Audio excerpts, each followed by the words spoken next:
presentation will mostly deal with reactivity and all the results issued from theoretical computations. So I won't give any details about the methods because I'm pretty sure that you don't care about that. So I'm working on prebiotic chemistry, which basically aims at understanding how life could appear on an originally inorganic planet, considering that it is ruled mainly by organic chemistry. To solve this issue, two main hypotheses have been made. The first one is based on an endogenous synthesis theory here. In this case, the building blocks of life that are amino acids, nucleic acid bases, or simple sugars, for example, were thought to have been synthesized on the atmosphere of the early Earth based on the compounds that were found at that time, that are methane, nitrogen, or ammonia, for example. This theory is supported by the Miller-Urey experiments, in which they simulated the atmosphere of early Earth and discovered after some time that 5 different amino acids had been synthesized. This experiment had been performed in 1952, and a couple of years ago they reanalyzed the mixture and found 20 amino acids. So it's a good thing for this theory. However, they just found amino acids. They didn't find any sugars or whatsoever. This is also why now some people are looking on Titan's atmosphere, because it is thought to be very similar to that atmosphere of early Earth. The second theory is based on an exogenous delivery of these building blocks of life that would be synthesized in interstellar medium and then brought back to Earth, thanks to comets or asteroids, for example. And this is supported by the fact that we actually find some building blocks of life on comets. I will focus on that. So far, as it was mentioned before, around 200 compounds have been detected in interstellar medium. They are mainly molecules with 2 to 12 atoms. And among them, around 60 can be called complex organic molecules. They are very important in prebiotic chemistry because they can be considered either as precursors or as intermediates in the synthesis of the building blocks of life. The question is, how can they be formed in interstellar medium, considering that the environment there is very harsh? The temperature and the pressure are really low. Just so you know, the 2 molecules I will talk about later have been detected. They're here. There is the Formamide and the Cyanomethanimine. So the reactivity in interstellar medium is very different from the one we can find on Earth, because this very low temperature condition will lead to the fact that the only energy that is available for a reaction comes from the reactants. So we cannot have any reaction that would exhibit a barrier. The very low pressure, as far as it is concerned, will lead to the fact that 3 bodies won't be able to meet there. So we have to focus only on 2 body reactions. The study of this reactivity in interstellar medium can be split in 2 parts. The first one is the dust grain chemistry, here. So in that case, the reaction would occur at the surface of dust grain that is composed of a carbonaceous or silicate core surrounded by ices of carbon monoxide, water, and so on. In that case, these reactions on surface can help to reduce the eventual barriers that a reaction could see. And it can also ease the encounter between the reactants because they are not far from each other, since they are all adsorbed on the dust. However, it can also involve some physical processes such as adsorption and desorption that can be problematic in some regions that are cold or dark, for example. The other field is gas phase chemistry. So in that case, we again have the same conditions, no barrier, no three-body collisions. But in addition, in the case of multi-step reactions, we cannot overpass the energy that comes from the reactants because of the very low temperature. This chemistry can involve ion-ion, ion-neutral, or neutral-neutral reaction. And in my case, I will focus on gas phase chemistry involving neutral-neutral reactions. So let's start with formamide, which is here. So it's very important in prebiotic chemistry because it is the simplest amide. And it can be a precursor in the abiotic amino acid synthesis, and perhaps also in that of the nucleic acid bases. This makes it a central compound that could connect both metabolism, that is ruled by proteins, and genetics, that is ruled by DNA and RNA. It was detected also in interstellar medium, in several galactic center sources, in an active site of high mass star formation, and more recently, even in a solar-type protostar.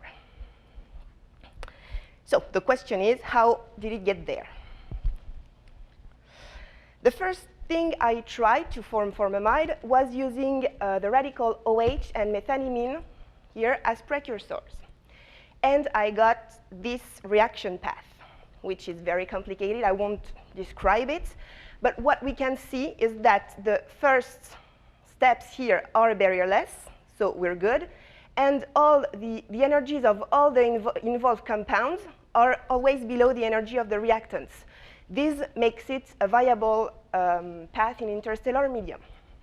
The problem is, in that case, is that we have a lot of products, including formamide here, but also the two isomers of methanimidic acid, formaldehyde, and here H2CN.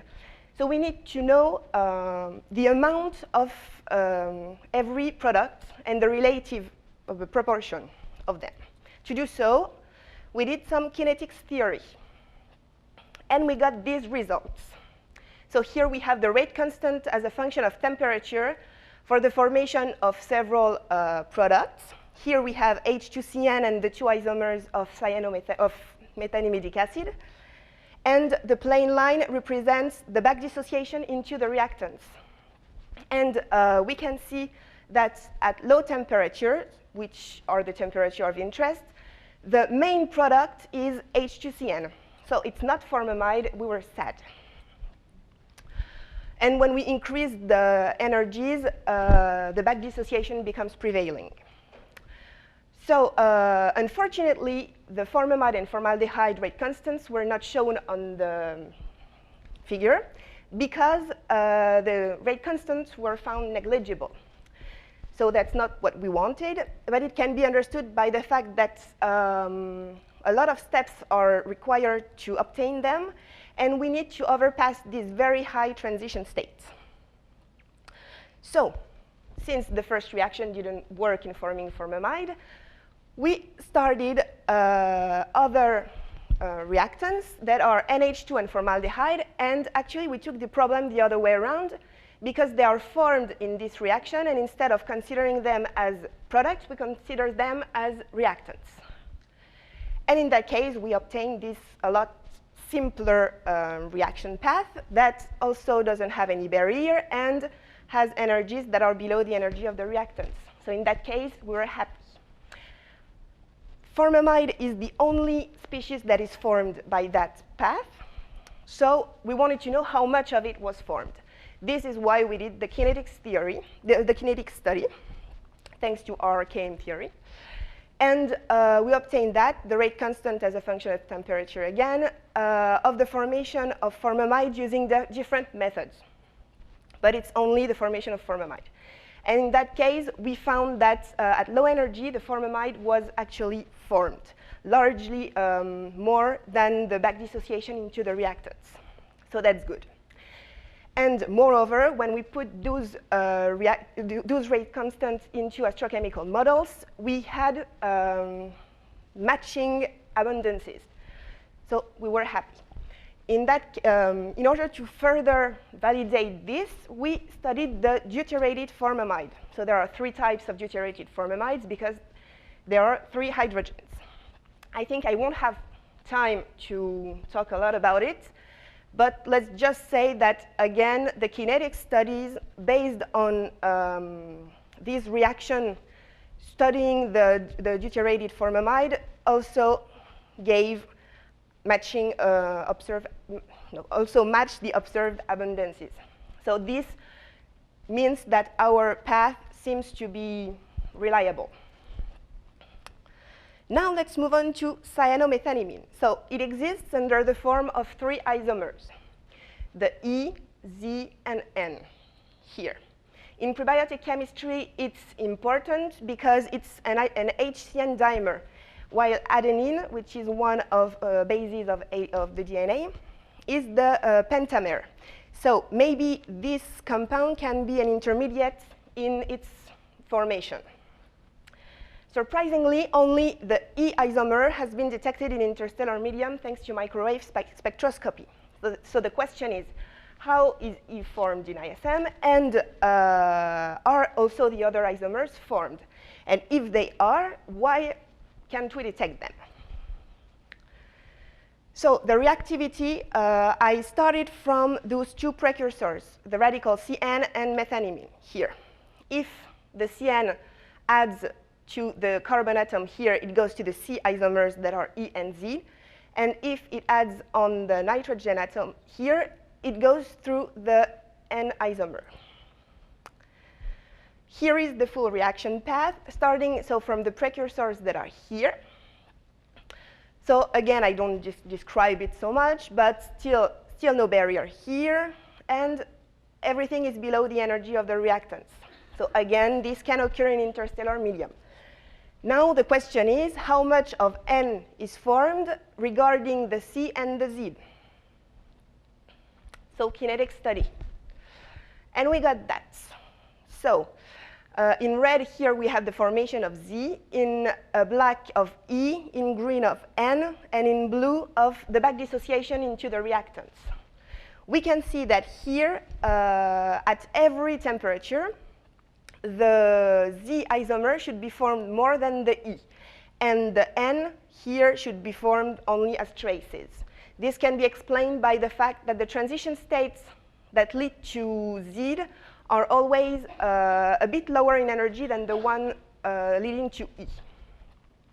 So now, thanks to that, we said that all the 3 isomers should be formed, Z more than E, and everything more than N, a lot more than N.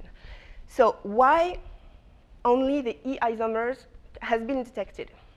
The first thing I tried was to investigate decay paths that only Z and N could undergo, but they were all found energetically too high. So they cannot occur in interstellar medium. The second thing I thought of was to question the means of detection, because the microwave spectroscopy highly depends on the dipole moment value of the investigated compound. So to check that, I looked at the dipole moment values of all the 3 isomers. And we can see here that E has a larger dipole moment than the Z, which could explain why Z was not detected there. N has a large enough dipole moment value, but we saw that it should be formed only as traces, and some transitions that were found could match with N, but it wasn't enough to make a definitive detection. So, to conclude, gas phase chemistry can also explain some conformations. But there are still a lot of compounds to try.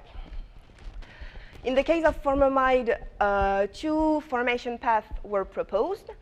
And while the second I shown was shown to be effective, the first one didn't lead to formamide. It led more to other compounds of prebiotic interest. And in the case of cyanomethanimine isomers, we showed a path that seemed to work. We also considered the isocyanomethanimine, which is exactly the same, but the CN moiety here is linked through the nitrogen atom instead of the carbon atom. But in that case, it was too energetic, so we gave up on that. And the conclusion of that is that Z should be for more than E and a lot more than N, but maybe the detection tool was not efficient enough to detect them. I would like to thank all of those people and you for your attention.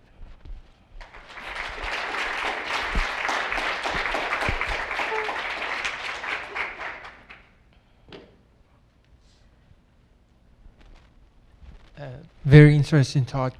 Just a couple questions. First, how did you calculate the dipole moment?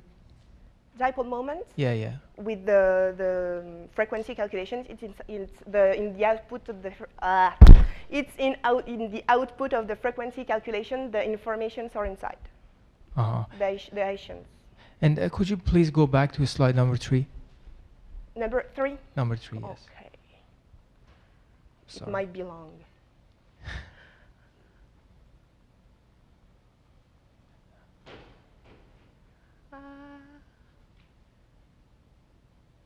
And before you go back to that, how did you match abundances? With, you say when you calculate RRKM rate constant, then you match it with abundances of the species. Yeah, actually, the rate constants that are obtained are implemented in a astrochemical model that calculates the abundances that we should have depending on the temperature and the environment. That's why we could say that they matched the observed ones. But I didn't do that. Oh, you didn't? No. Okay. All right. And the last question, sorry if I'm being selfish. The second option for that, you say involves physical processes that can be problematic. What's the problem again? I didn't understand that part. Because, for example, methanol, we talked about that earlier with I don't remember who. Methanol was, we can find the reaction process is found, but it's also detected in very cold and dark places.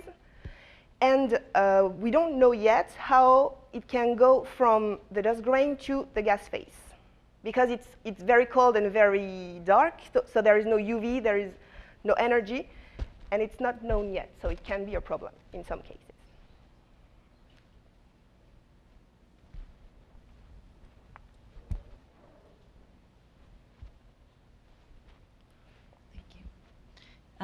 Thank you for your talk. I'm quite curious about your methods. Okay, so for Formamide, all the optimizations were done with B2PLIP-D3 and MAOX-CCPVTZ. Do you know them, or do you want me to? So it's a double hybrid functional with dispersion effects, in addition to triple zeta basis sets. And all the energies are reevaluated using CCSDT and a complete basis set extrapolation in that case, so it's very precise. In the case of cyanomethanimine, it's just CBS QB3. It's hybrid methods using complete basis set extrapolation, but based on not so good geometries. But in this case, we have a lot of borderline compounds that are in the limits of the reactant's energy, so we needed something very precise. In the case of cyanomethanimine, everything was below, so we just thought, hey, it should work. Anybody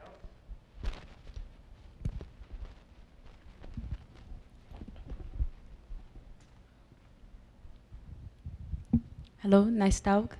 On a curiosity, do you know in what kind of environment the calculated abundances from your model agree with the observed? No. Yeah? It's in the paper. Okay. There are papers about that. It's inside, but I don't remember. Frankly, it's... All right. Anybody else with a quick question? Okay, then let's thank our speaker again.